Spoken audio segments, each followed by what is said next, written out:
नमस्कार दोस्तों, स्वागत है आपका मेरे चैनल पे। आज हम बात करने जा रहे हैं एक ऐसे मुद्दे की जिसकी चर्चा भारत की विदेश नीति, व्यापार नीति और रणनीतिक साझेदारी तीनों में एक साथ हो रही है। इंडिया इजराइल एफटीए अर्थात India Israel free trade agreement. लेकिन बड़ा सवाल यह है, क्या इस एफटीए से भारतीय निर्यात को कोई बड़ा वास्तविक लाभ मिलेगा या सिर्फ एक सिंबॉलिक डिप्लोमेटिक गेस्चर बन के रह जाएगा। आज की इसी लंबी डेटा आधारित फैक्ट एनालिसिस में हम इस मुद्दे को गहराई से समझेंगे। भारत इजराइल व्यापार के वास्तविक आंकड़े, जीटीआरआई की चेतावनी, किन सेक्टरों को सबसे कम फायदा मिलेगा, किन क्षेत्रों में स्ट्रेटेजिक गेंस सबसे ज़्यादा हैं, और अंत में एफटीए क्या भारत के लिए असली मतलब और अंत में इस एफटीए का भारत के लिए असली मतलब क्या है। तो चलिए शुरू करते हैं। भारत इजराइल व्यापार की हकीकत। दोस्तों, सबसे पहले ज़मीन पर मौजूद आंकड़ों को समझना ज़रूरी है। 2024-25 में भारत से इजराइल को कुल निर्यात रहा $2.145 बिलियन। वहीं कुल द्विपक्षीय समान व्यापार लगभग $3.6 बिलियन। मतलब साफ है, ट्रेड वॉल्यूम बहुत सीमित है। अब एक और बड़ा डेटा देखिए। इजराइल के कुल आयात 2024-25 में थे $91.7 बिलियन, लेकिन उसमें भारत का हिस्सा था 2.3%। यह बेहद छोटा आंकड़ा है भारत के लिए। यूएई, यूएस, चाइना जैसे बड़े निर्यात बाजार हैं, लेकिन इजराइल एक छोटा मार्केट है और विशेष प्रकार के हाईटेक उत्पादों पर चलता है। भारत के इजराइल को जाने वाले प्रमुख निर्यातों में semi precious stones, electrical machinery, mechanical appliances, chemical, plastics. समस्या यह है कि इन कई उत्पादों पर इजराइल पहले से ही अमेरिका और यूरोप को जीरो ड्यूटी एक्सेस देता है, तो एफटीए होने के बाद भी भारतीय उत्पादों को प्राइस एडवांटेज नहीं मिलेगा। दूसरी समस्या, इजराइल क्वालिटी नॉर्म्स बहुत स्ट्रिक्ट हैं, विशेषकर एग्रीकल्चर, प्रोसेस फूड, केमिकल और मेडिसिन आइटम्स। भारत इन नॉर्म्स को पूरा करता है, लेकिन इजराइल पहले से ही ईयू और यूएस सप्लायर्स पर निर्भर है, इसलिए इस मार्केट में पेनिट्रेशन बहुत कठिन है। जीटीआरआई की रिपोर्ट यही कहती है, एफटीए से भारतीय माल व्यापार में तेजी से बढ़ोतरी की संभावना कम है। इसका कारण है इजराइल स्मॉल मार्केट है, मास मार्केट गुड्स नहीं खरीदता। इंडिया के competitive sectors agri, pharma, steel Israel की ज़रूरतें पूरी नहीं करते।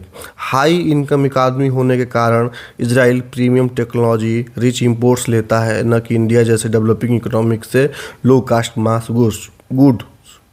यानी एफटीए ट्रेड सेंट्रिक नहीं है, बल्कि स्ट्रेटेजिक सेंट्रिक है। अब बात करते हैं असली गेम चेंजर की, स्ट्रेटजिक गेंस। दोस्तों, अगर कोई कहे कि इस एफटीए में माल व्यापार सबसे बड़ा फ़ायदा है, तो वह गलत है। असल खेल स्ट्रेटजिक सेक्टर का है, वो सेक्टर्स जहां भारत इजराइल सहयोग को भारी लाभ दे सकता है। डिफेंस मैन्युफैक्चरिंग सबसे बड़ा फ़ायदा। इजराइल दुनिया की टॉप डिफेंस टेक्नोलॉजी ताकतों में से एक है। UAV drone systems, anti missile technology, iron dome, precision weapons, radar systems. Bharat दुनिया का सबसे बड़ा आर्म्स इंपोर्टर है। अगर एफटीए में डिफेंस टेक शेयरिंग, को डेवलपमेंट और ज्वाइंट प्रोडक्शन शामिल हुआ, तो यह भारत के लिए गेम चेंजर होगा। सेमीकंडक्टर और high tech electronics. Israel Intel, Nvidia, Qualcomm, Apple, Amazon सबके ग्लोबल R&D का हब है। यहाँ chip designs, AI processor, telecom chips, advance electronics दुनिया की बेस्ट R&D कैपेबिलिटी है। भारत को सेमीकंडक्टर सेक्टर को पुश चाहिए। इजराइल भारत को मैन्युफैक्चरिंग पार्टनर इजराइल को मैन्युफैक्चरिंग पार्टनर चाहिए। यह एफटीए इस गैप को भर सकता है। Water technology, irrigation and agritech. Israel दुनिया के सबसे बड़े इनोवेटर्स में से एक है। Drip irrigation, desert water management, atmospheric water generation, seed technology और प्रिसाइजन एग्रीकल्चर। भारत में पानी की कमी से सबसे ज़्यादा प्रभावित Maharashtra, Rajasthan, Karnataka, Bundelkhand, Telangana. Indo Israel agriculture collaboration पहले से चल रहा है, लेकिन एफटीए इससे 10 गुना बढ़ा सकता है। अब है cyber security and artificial intelligence में रिसर्च एंड डेवलपमेंट। इजराइल दुनिया की साइबर सिटी कैपिटल है। भारत दुनिया का सबसे बड़ा डिजिटल मार्केट। कंपनियां जैसे Check Point, NSO, Cyber Arc world leading solution बनाती हैं। Made in India Israel joint 5 बड़े cyber security and R&D centre खोल ले तो भारत में साइबर डिफेंस में अगली महाशक्ति बन सकता है। Startup innovation and tech transfer. Israel startups nation है। Bharat fast growing tech ecosystems. FTA के बाद joint innovation funds, technology transfer clauses, startup exchange, R&D tax incentives, venture capital linkage, ये सब भारत के टेक इकोसिस्टम का विश्वस्तरीय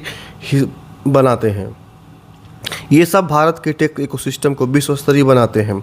तो सीधे शब्दों में निष्कर्ष यह है, अगर कोई उम्मीद कर रहा है कि एफटीए के बाद भारत के टेक्सटाइल एक्सपोर्ट बढ़ जाएंगे, स्टील एक्सपोर्ट उछल जाएगा, एग्रीकल्चर एक्सपोर्ट बूम हो जाएगा, तो यह ग्राउंड रियलिटी से दूर है।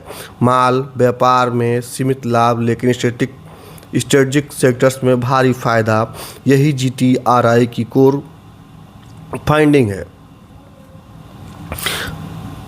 फ्यूचर में अगर इंडिया को क्या करना चाहिए, तो अगर भारत इस एफटीए को सफल बनाना चाहता है तो फोकस इन 5 स्ट्रेटेजिक क्षेत्रों पे होना चाहिए।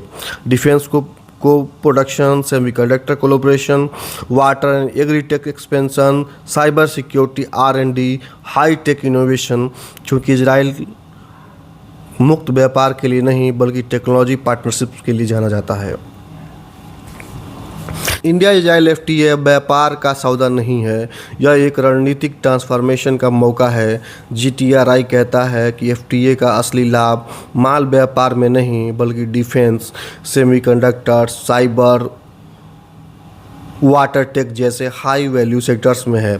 अगर भारत इस दिशा में एग्रेसिव नेगोशिएशन करे तो यह एफटीए भारत की टेक्नोलॉजी इकोनॉमी को अगले स्तर पर ले जा सकता है।